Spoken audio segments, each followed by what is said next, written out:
Hey, New Covenant Church, this is the pastor's note for Wednesday, December 23rd. I want to begin today by wishing you all a Merry Christmas.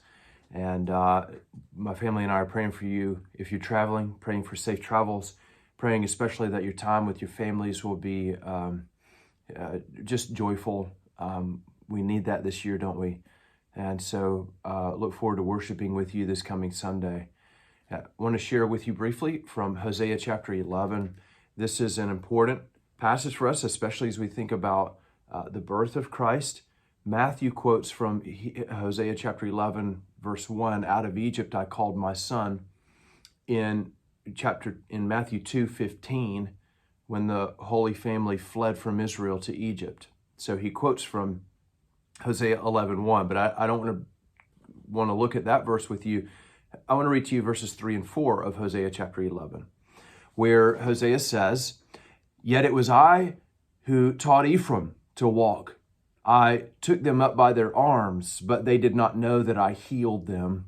I led them with cords of kindness, with the bands of love, and I became to them as one who eases the yoke on their jaws.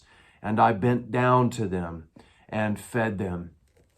As Reformed and Presbyterian folks, one of the things that we can emphasize as we talk about God's love, as we talk about how infinite God's love is, how eternal God's love is, everything with regard to his love and how it's bound up to his character. God loves because he has determined to love, and that's very important. So that God's love is not like our love when we walk into a pet store and we see this cute puppy and it's joyful and playful and we really like the way it looks, and so we set our love upon it because it is lovable. But God's love for us is unmerited. We don't earn his love. He loves because he chooses to love.